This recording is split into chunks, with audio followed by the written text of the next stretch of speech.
It starts with a trending hit. Viral beats that feel like a revolution. Lyrics that say what the streets can't. A chorus that speaks for the youth. A sound the nation can't ignore. The fame arrives like a miracle. Brand deals, TV interviews, 100,000 followers by Sunday. It feels like success until it doesn't. Behind every hit is a silent contract. Behind every label is a debt collector. Behind every flashy music video is an unpaid rent notice. In Kenya, music fame doesn't set you free. It sends you into silence. Signed in ink, paid in pain. They promise you legacy, but all you get is an identity and a spotlight that never cared who you are, only what you could sell. The song made you famous, but the system made you disappear. This is not just a story about music and musicians. This is a story about what happens when talent meets corruption, and when the fans stop clapping but the pain keeps performing. Welcome to the hidden dark side of Kenyan music fame. You see, for years, you and I have sung, we have clapped, we've danced, but we've never asked, what is the music hiding? So, let me ask you one question. What do you think the hidden hell inside Kenyan music fame really looks like? At first glance, they looked unstoppable. Kenya's top artists, trending on Twitter, TV interviews, viral freestyles on TikTok, and for a moment, every Kenyan believed we finally made our own Beyonce, our own Kendrick, our own music legends. We clapped, we posted, we gossiped, they made it. But beneath the sound of success, something darker was playing. In 2023, a forensic audit revealed that 158 million shillings was stolen from Kenyan musicians, siphoned by the same royalty bodies that is meant to protect them. Few months later, Nikita Karing admitted she was battling depression. She even regretted signing her deal. And gospel singers, launching betting apps, facing rape charges, selling sin in God's name. Let me tell you one shocking stat. Out of thousands, only 5 Kenyan artists make real money. Not 50, 5. The rest, living lies, faking success while drowning in debt, depression, and manipulation. This is not just a few bad choices. This is systemic, a series of multiple evil. It's award shows rigged with million-shilling bribes. It's gospel stars turning to fraud and witchcraft. It's the government buying silence with brown envelopes, while real voices are censored, jailed, or broken. And through it all, we kept dancing. You watching this right now, you've streamed their songs, liked their reels, praised their rise. But what if their rise was the beginning of their end? Because here's where it gets wild. You don't get famous by singing. You get famous by starting chaos.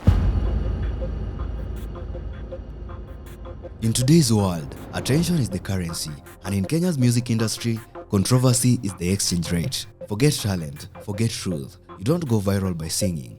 You go viral by staging a crisis. Welcome to the clout machine, where musicians no longer write songs, they write scripts. In 2021, comedian turned clout overlord Eric Omondi claimed he bought a 141 million shilling mansion in Karen.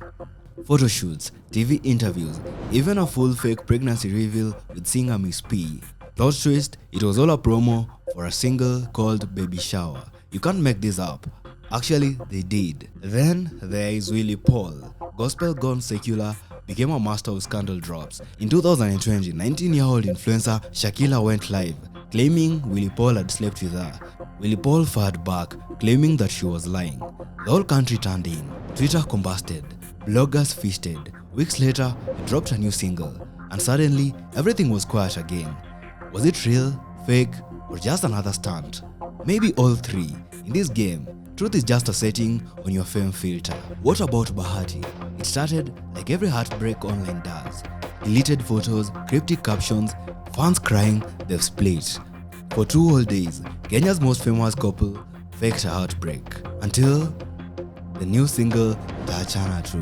The breakup, fake. The pain, staged. The tears, performative. It wasn't a crisis, it was a campaign. Even Nadia Mukami, Kenya's African pop star, wasn't left behind. In 2021, she dropped a bombshell on Instagram. Not a song, not a tour announcement. A man. The blogs went into meltdown, Twitter caught fire, and suddenly Nadia Mukami was everywhere. 24 hours later, a new single, Nipe Yote, was out. And just like that, the man vanished because he was never real. The love story, a setup. This wasn't a heartbreak, it was marketing. Because in 2020's Kenya, nothing goes viral like fake romance. Then comes the OG of clout, Ringtone Apoko. He called himself the chairman of gospel music, but to most Kenyans, he was the circus ringleader. One week, he was holding prayers to find a wife. The next, threatening to expose guardian angel. And then, dropping a collabo song with him. Coincidence? Not in this country. In another instance, Ringtone accused Isaiah of backsliding, and then dropped surprise worship song. You see, drama was never a side effect for Ringtone. It was the business model. Fake fights, fake scandals, even fake celibacy. But behind all this drama was a prize. Awards, sponsorships, funding. But guess what? In Africa, even those are fake too.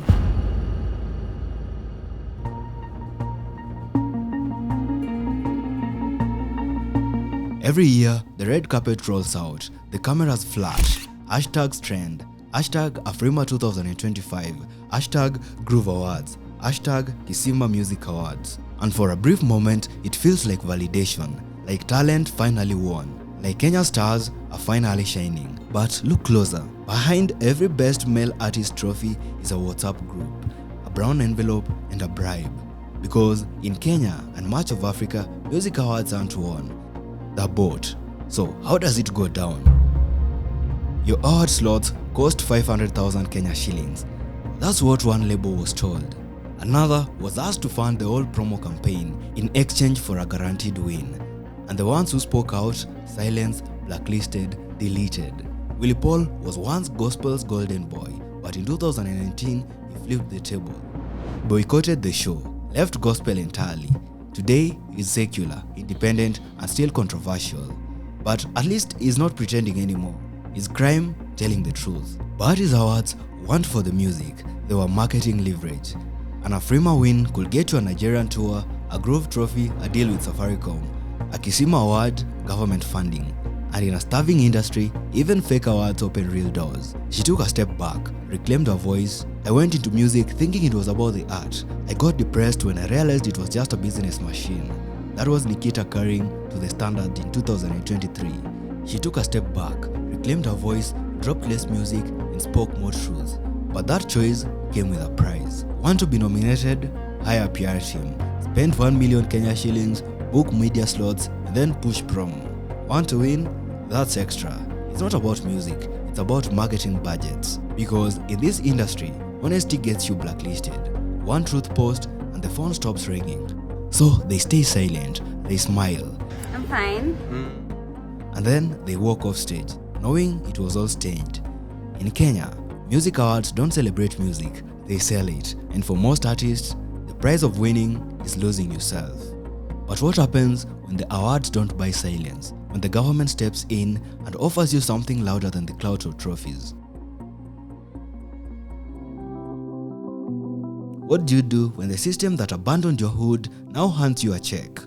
You sing, loudly, proudly, like nothing ever happened. In Kenya, when the government calls, the same artist who once sang Ruto must go now start whispering Ruto is right, leaving us with only one question: why? Here's what I found out. That this is not about patriotism. It's a political theater, where concerts become campaigns and artists become tools. When election season arrives, so do the offers. Stage slots, cash envelopes, tinted cars with silent deals inside. Once again, I will ask you, if you're a musician hustling to get money for the prestigious awards, would you ignore the government?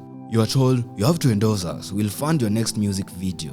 Post this and we'll clear all your debts. Come to this dinner and we'll make you the next cultural ambassador.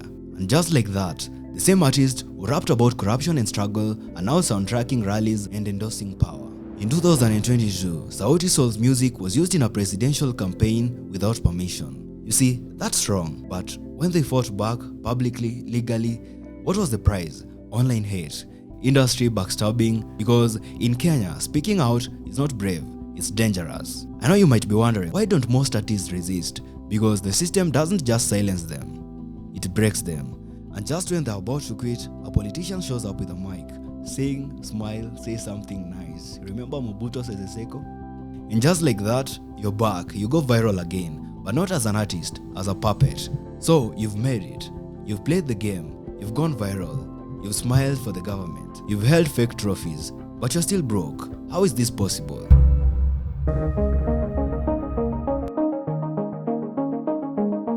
Fame feels like payday until the bill arrives, because in Kenya's music industry, signing a label deal is not cashing a check. It's taking a loan wrapped in praise but delivered in chains. They front you the money, then they own your soul. The 1 million shillings advance is not yours, it's a debt.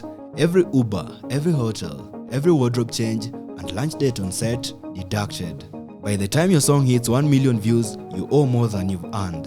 In 2023, Nikita Karing stunned fans when she said she was really depressed and felt like she was putting all her heart into the music, but the financial burden was too much. She wasn't exaggerating, she was exposing the reality. Ochunglo family, Boondocks gang, ethic, the Gengeton wave was a cultural earthquake. Then it disappeared. No goodbyes, no send-off, just silence, because when the hype died up, so did the calls, the deals, the cash. And the fans moved on to the next viral sound. Because in this game of music fame, the crash hits harder than the fall of Caliph Cairo. After the viral success of Kishash, the pressure to top the last hit broke him. In 2023, Lil Maina publicly stepped away from music, citing mental health struggles. You're booked, you're trending, you're wearing designer, but behind the scenes, you're borrowing money from your manager. You're asking fans to buy your merch just to survive. And if you speak up, you're called ungrateful, because people only love the artist, not the human inside. The spotlight lifts you up, but when it burns out, it drops you fast. But what if I told you the real money was never in fame, it was in the royalties, the songs you stream, the hits you love, the sounds that define a generation, but the real artist never got paid for them.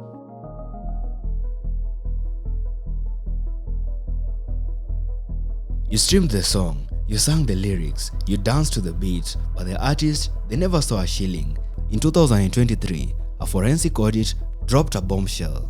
158 million shillings stolen from artists by CMOs, the very same organizations that were created to collect royalties on behalf of musicians. Radio plays, TV features, club spins, and brand ads, all supposed to generate passive income for artists. Instead, executives paid themselves luxury salaries, bought cars, took travel allowances for trips that never happened. And the artists, they never received any much amount. They received an average of 1,200 shillings per year. All the artists spoke out, and they said the same thing. They've never been paid for most of their songs. Even Nikita Karing and BN said Kenya don't value artists. And if the top tier artists are broke, imagine the underground Gengeton kid with 5 million YouTube views, or the gospel backup singer whose voice you've heard on every single Sunday FM playlist. They don't even know what royalty statement looks like. You see, this is not incompetence, it's design. The less the artist knows, the more the middleman eats. Admin fees, foreign partner payouts, operational bonuses. Millions vanish, no receipts, no shame. And the board members still in office. So why don't they speak out? Because honesty in this industry comes at a price. Obscurity. You speak the truth, promoters stop calling. CMOs blacklist you. Media ignores you. So most artists smile, they post fake wins and wait for the system to maybe work the following year. The truth is, if the system worked, most Kenyan artists would be millionaires. This is not just theft, it's a betrayal. And unless something changes, Kenya's greatest musical generation will be remembered not by their sound, but by their silence. So, if the awards are fake, the government manipulative, and the money stolen, then what is left? Just one thing: chaotic hell. At this point, we aren't listening to music anymore. We are watching marketing theater. 90% of major artist scandals in Kenya drop within 7 days of new release. Coincidence? No. This is strategy. Eric Omondi in 2021 said anything that touches women and children goes viral. He wasn't joking, he was teaching. Trigger emotions, stir outrage, ride the algorithm, and drop the single. This is not clout chasing, this is strategic deception. You want to stay relevant? fake a beef, start a scandal, lie, not because you want to, but because if you don't, no one plays your song. So, artists enter the chaotic machine, and once you are in, you don't drop music, you drop scandals. Until the audience burns out, the algorithm forgets you, and the artist vanishes. But not everyone vanishes. Some reappear, wearing faces, holding microphones, quoting scripture. They trade lyrics for Bible verses, swap scandals for salvation, and rebrand broken fame as born-again influence. Because when the secular spotlight fails you, there's always one more stage left, the pulpit. And in Kenya's music industry, even God has become a marketing strategy.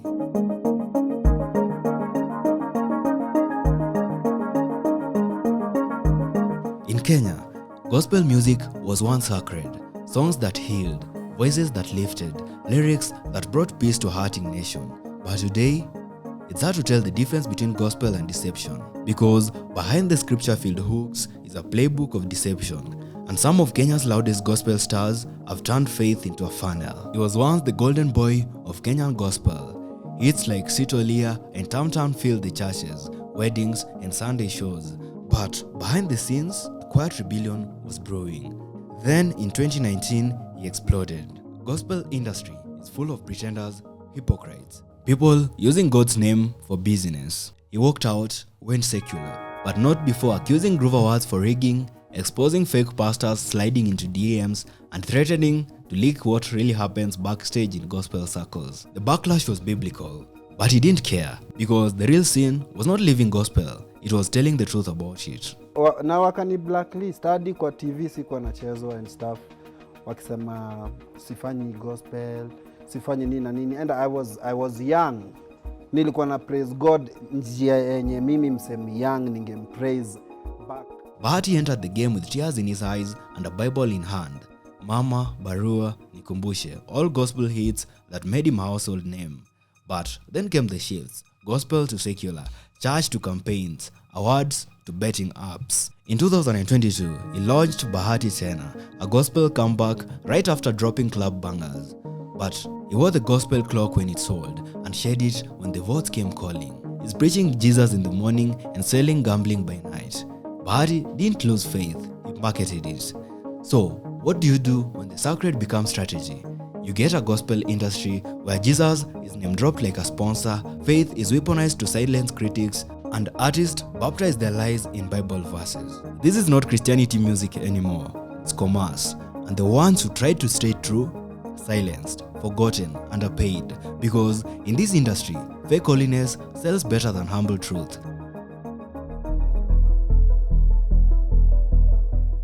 Here's the truth most fans never hear. Fame doesn't disappear when the followers leave.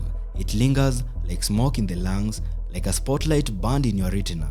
Because once you've been worshipped by a nation, being ignored by the same nation feels like death. After the shows are done and the headlines fade, there's no therapy for a public breakdown, no refund for a fake award, no healing from pretending you're okay every single day. The camera stops rolling, but the pain keeps performing. You see, fame doesn't just sell your music, it sells you, your name, your body, your trauma, your truth. Piece by piece, until what's left is not even you anymore. One artist who asked to be left anonymous said, "I didn't know who I was outside the spotlight, so I kept chasing it, even when it was killing me." This is what nobody tells you. Fame doesn't break you when you're on top. It breaks you in the silence, when the phone stops ringing, when the crowd forgets your name, and when you start to forget who you really are before the fame. For every viral hit, there's an artist in bed staring in the ceiling. For every stream, there's someone wondering how to pay rent. For every #1 trending song, there's a human wondering if it's all just a lie. Because in this country, they love your song, they love your controversy, they love your rise. But you, they never loved you. Not everyone broke. Some walked away. Some chose healing. Some chose to write for themselves again and not for the algorithms. They left the game to find God, peace, or purpose. They remind us, fame is not a performance, healing is real. And sometimes, the most radical thing an artist can do is stop performing. You've streamed their music, you've shared their reels, you've laughed at their scandals, judged their decisions, called them washed, called them fake, called them finished. But now you know. Behind every viral freestyle was a panic attack. Behind every gospel lyric was a broken promise. And behind every hit was someone hurting. And behind every artist was a person just trying to be seen. They told you the spotlight was love, that it meant success, arrival, legacy. But they lied, because the spotlight never loved you. It used you, sold you, broke you. And when it was done, it moved on. Kenya's music industry is rich with sound but poor in soul. For every name you know, there are dozens erased. For every artist who made it, there are hundreds who survived it.